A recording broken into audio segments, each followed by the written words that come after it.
Our topic is continuation of technologies for network based systems is 5 micro architectures of CPUs. Look at this diagram, 5 micro architectures of CPUs. First one is, in this diagram each row is explained as a clock cycle. Here first one is a superscalar processor.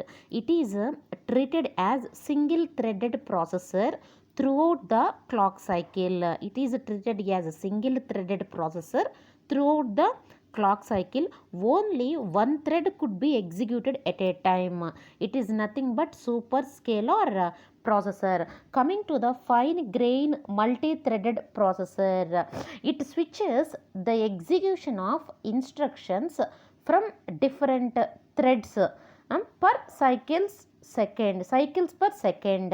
It is nothing but fine grain multi-threading processor. What is that fine grain multi-threading switches? In the sense, it switches the execution of instructions from different threads, cycles per second. Coming to the third one, coarse grain multi-threaded processor. It executes many instructions from the same thread for a quite few cycles before switching to another thread. It is nothing but coarse grain multi-threaded. Coming to the dual core processor, the name exactly says dual, in the sense two core processor.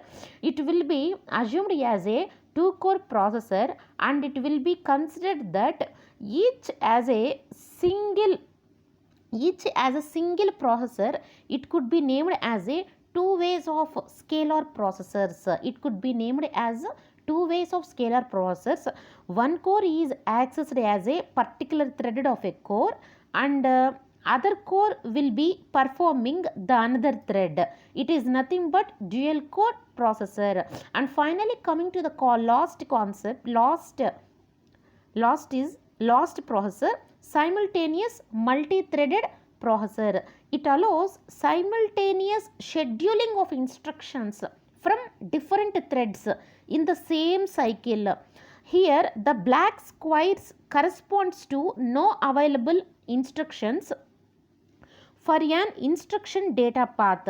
At particular processor cycle, more blank cells implies low version scheduling efficiency.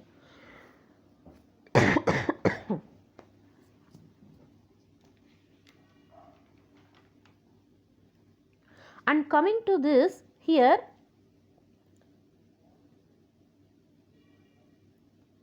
the graph shows here improvement in memory and disk technologies over 33 years. Here look at the graph carefully.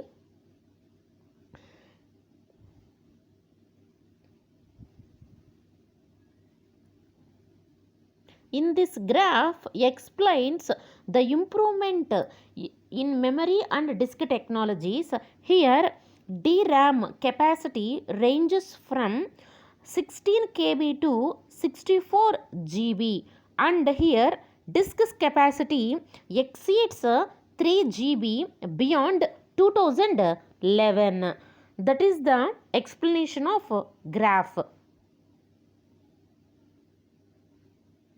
And coming to the architecture of a many core multiprocessor GPU interacting with a CPU processor. Look at this diagram, all of you, otherwise we can't able to understand what is many core GPU and GPU programming model. GPU, what is GPU? Graphics processing unit. Okay, in multi-core CPU we cannot increase the number of cores more than 8 or 10. The limitation is when we increase the clock rate, the heat will be generated heavily, and hence we are unable to increase the clock rate more than 5 gigahertz. And so in alternate, to improve the performance, many core GPU hundreds of thin core is designed. Here GPU is a small chip in graphics called integrated into motherboard or at CPU. Here, GPU has been designed for a specific purpose, such as to solve rapid mathematical functions. Here, GPU has been designed for a specific purpose, such as to solve rapid mathematical functions and rendering images, and one more here, video rendering functions also designed. In such cases, GPU offloads the CPU for this tedious task, and a multi-core CPU, it may consist of 4 to 8 CPU cores, whereas GPU consists of hundreds of smaller cores. Here listen carefully. Here in such cases, GPU offloads the CPU for these tedious tasks, and a multi-core CPU may consist of 4 to 8 CPU cores, whereas GPU consists of hundreds of smaller cores. Here we have to take for example NVIDIA Fermi GPU chip with 512 CUDA cores here, whereas each core is capable of 8 threads and resulting here 1024 threads at a time to be processed. Okay, the interacting with a CPU processor, how it will be. Now look at this diagram carefully. The diagram explains you that GPU programming model in which all the cores are organized into the group of multiprocessors.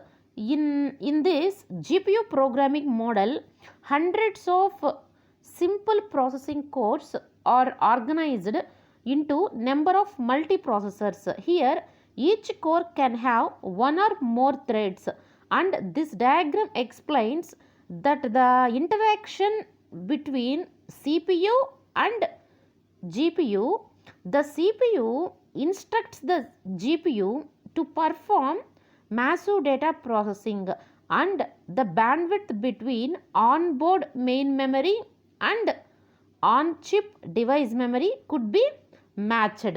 That is the concept of architecture of a many-core multiprocessor GPU interacting with a CPU processor. Okay.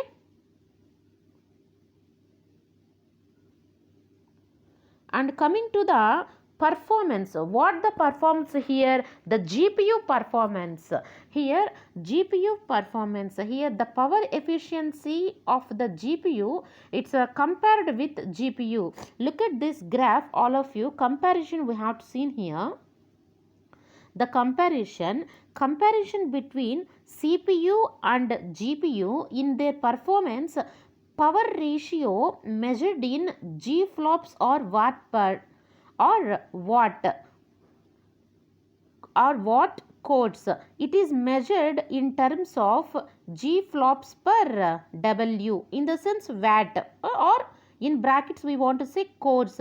It is nothing but a measure of energy efficiency which measures the rate of computation that can be delivered by a computer for every watt of power consumed. Okay, understand, it is measured in terms of G flops or watt, or one more course, it is nothing but it is a measure of energy efficiency which measures the rate of computation that can be delivered by a computer for every watt of power consumed. Here the G flops referred to as giga floating point operations per second.